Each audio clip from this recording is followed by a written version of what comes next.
उत्तराखंड में red alert जारी कर दिया गया है। क्या वहां पर माहौल है? सरकार इसे कैसे मॉनिटर कर रही है और कैसे डैमेज कंट्रोल करने का प्रयास किया जा रहा है?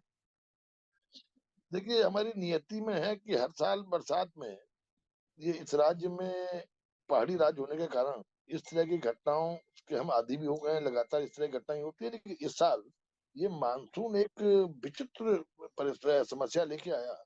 और जिस तरह से वॉल्यूम ज्यादा हो रहा है बारिश का, ये कहीं ना कहीं ज्यादा हम लोगों को इसने संकट में डाला है। रेड अलर्ट जारी कर दिया गया है सारे सारे जिलाधिकारियों को, जो बिल्कुल इसमें सतर्क रहने के लिए कहने के साथ साथ आपदा के मानकों के तहत तत्काल कार्रवाई करने के अलावा हमारी तमाम रोड्स बंद पड़ी हैं, उन रोडों को खोलने के उनको निर्देश।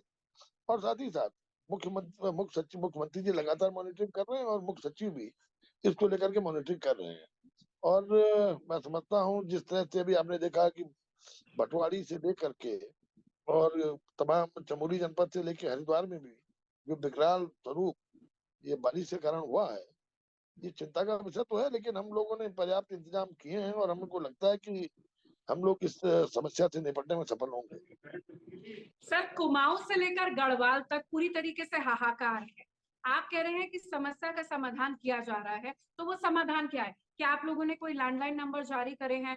कोई ऐसा एनडीआरएफ या एसडीआरएफ वहां पर तैनात है? अगर जो जनता हमारे माध्यम से आपको देख रही है, तो आप प्लीज उनको इन्फॉर्मेशन दीजिए, क्योंकि कभी कभी सूचना के अभाव में अर्थ का अनर्थ हो जाता है।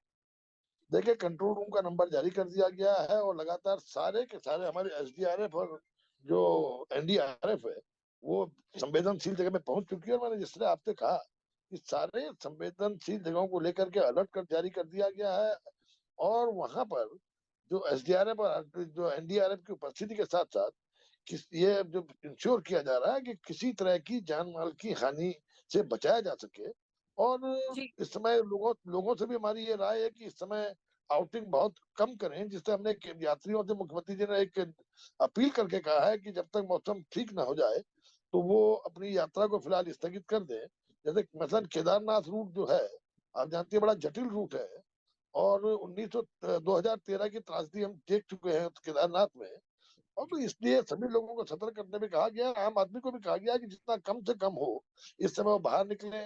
जिलाधिकारियों को वहां की परिस्थितियों को देखते हुए स्कूलों को बंद करने के अद्भुत शक्तियां दे दी गई हैं कि वहां की परिस्थितियों को देखते हुए जिलाधिकारी अपने जनपद के स्कूलों को बिल्कुल बंद सर, करवा आपके सकते हिसाब हैं। से सबसे सेंसिटिव पॉइंट कौन सा है? सेंसिटिव जगह कौन सी है? कुमाऊं देखिए, या गढ़वाल? पूरा पहाड़ी सेंसिटिव है। ठीक है सर। पूरे अगर पूरे राज्य सेंसिटिव है। आप देखिए हरिद्वार की स्थिति आप देख रही हैं, लगातार वहां पर बारिश से जिससे जल भराव और बाढ़ की संभावना बढ़ रही है और साथ ही साथ नुकसान की संभावना बढ़ी है। इसके अलावा उत्तरकाशी जनपद, चमोली जनपद, पिथौरागढ़ जनपद तो हमारे बहुत सेंसिटिव इलाके हैं। तो कुल मिलाकर के मैंने आपसे कहा कि इसको लेकर के पूरी तरह से प्रशासन और शासन पूरी तरह से बिल्कुल जिसे कहते हैं मुस्तैदी के साथ हर चीज का सामना करने को तैयार है। और छुट्टियां जी। रद्द कर दी गई हैं जब बीमारी की संभावना को देखती भी उसमें बढ़ती है, तो ऐसे मौसम में तो डॉक्टर्स की छुट्टियां 1 महीने के लिए पूरी तरह से उन पर रोक लगा दी गई है। और सीएमओ को डीएम को पैसा उपलब्ध करा दिया गया है कि ताकि वक्त में वक्त जैसे ही आपको जो आवश्यकताएं पड़ेगी उसके लिए धन की कोई कमी नहीं रह पाए, इसलिए इस तरह अधिकारियों को इस तरह की शक्तियां दी गई। सर, प्राकृतिक और जो वन संपदा है उसका सबसे ज्यादा नुकसान हुआ है। बांस बुरांस काफल के लिए उत्तराखंड फेमस है, हम भी वहां से जूस मंगवाते थे। और वहाँ की जो नेचुरल हर्ब्स है उसकी सब दीवाने, औषधीय जो गुण है उसके, उन सब का नुकसान हुआ है। तो इसकी भरपाई कैसे हो? क्योंकि जो चीज चली गई और हर साल वो नष्ट ही होती चली जा रही है, कम ही होती चली जा रही है।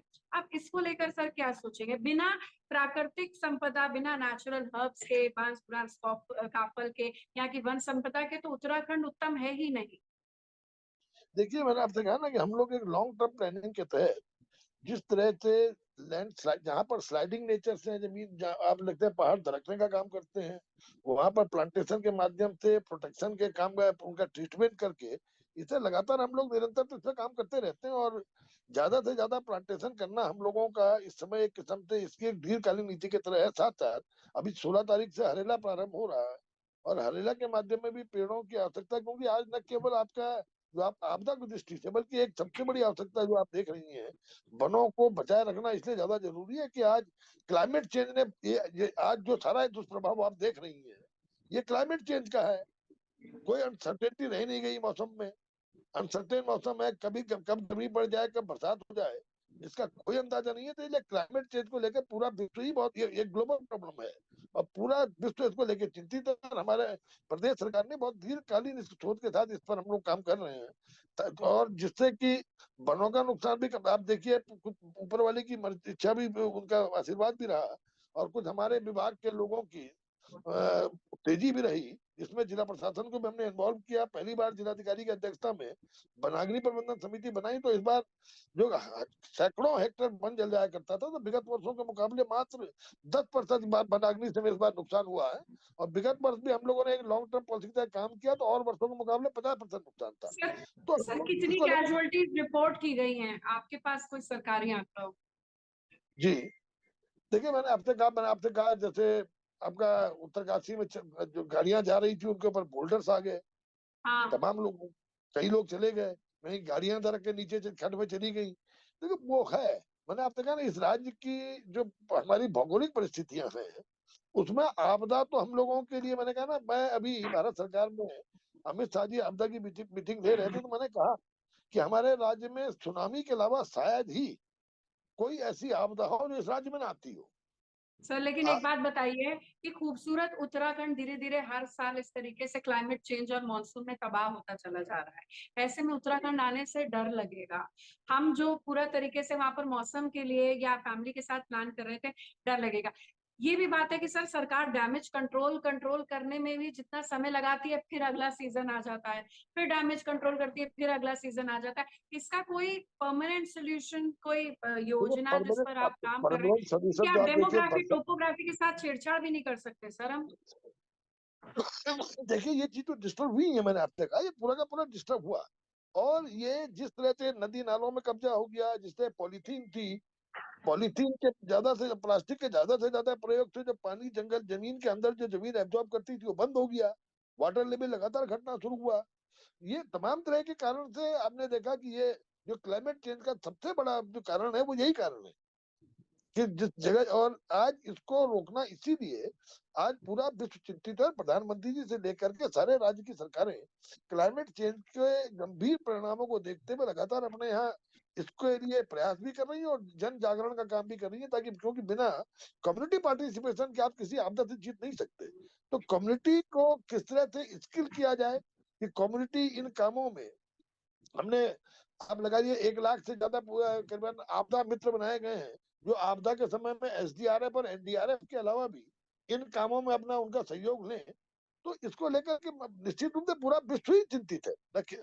और खासकर पर्वतीय राज्यों में जो है, मैंने इसीलिए भारत सरकार से भी एक अनुरोध किया था कि पर्वतीय राज्यों के लिए, चाहे डिजास्टर हो या तमाम तरह की अलग चीजें, एक अलग नीति बननी चाहिए, क्योंकि हमारी भौगोलिक जो स्थिति है, वो कहीं ना कहीं इस बात की ओर ध्यान देती है कि हमको दूसरे चश्मे से नहीं देखा जा सकता, हमारे लिए अलग से चश्मा चाहिए, जी। जिस चश्मे से पर्वतीय राज्यों की भौगोलिक परिस्थितियों के अनुरूप नीतियां बन सके।